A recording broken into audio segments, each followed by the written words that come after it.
guys, welcome back to Tejashree Reddy YouTube channel. If you're watching me for first time, hi, I'm Tejashree. I do content related to beauty, travel, food and whatnot. ఈ రోజు నేను మా mummy అయితే ఇంట్లోనే milk Mysore Pak sweet అయితే చేస్తున్నాం. మీరు కూడా చూసి ఎలా చేయాలో నేర్చుకోండి. కావాల్సిన ఐటమ్స్ అయితే స్క్రీన్ మీద డిస్ప్లే చేస్తా చూడండి. చెప్పు ఏం స్వీట్ చేస్తున్నావు? మిల్క్ మైసూర్ పాక్. నవ్వుతున్నావు ఎందుకు? మిల్క్ మైసూర్ పాక్ చేస్తున్నాను.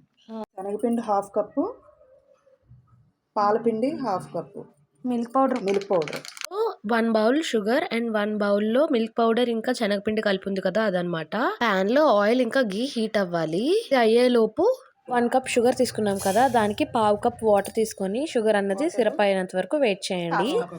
1/2 కప్ ఇది పాకమైనంత వరకు వెయిట్ చేయాలి. శనగపిండి ఇంకా మిల్క్ పౌడర్ కలిపి ఉన్న పౌడర్ ఒక పెద్ద బౌల్లో వేసుకోవాలి. ఇప్పుడు అందులో కలుపుకోవాలి. గోరువెచ్చని గీయో హాట్ గీయో వేడిగా కలుపుకోకూడదా? ఎంత వేస్తున్నా అబ్జర్వ్ అయిపోతుంది.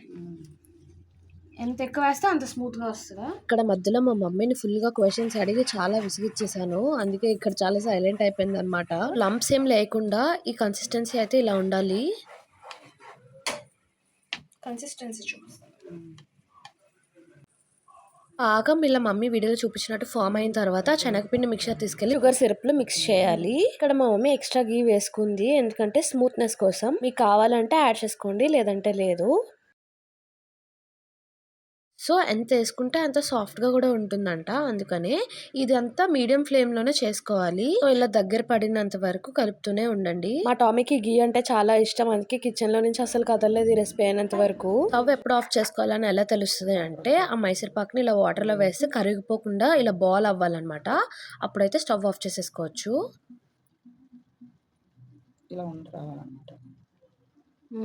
అలా వస్తే అయిపోయినట్టు, కుక్ అయిపోయింది. సో ఇదంతా ఒక కంటైనర్ లోకి షిఫ్ట్ చేసుకోండి. ప్లాస్టిక్ దాంట్లో మాత్రం వేయొద్దు, ఎందుకంటే అది చాలా వేడిగా ఉంటుంది కాబట్టి ప్లాస్టిక్ అన్నది కరిగిపోతుంది. మీకు ఏ షేప్ లో కావాలంటే ఆ షేప్ లో బౌల్ లోకి ట్రాన్స్ఫర్ చేసుకోండి. నెక్స్ట్ డే ఇలా క్యూబ్స్ లో కట్ చేసి దేవుడికి అయితే ప్రసాదంగా పెట్టాము.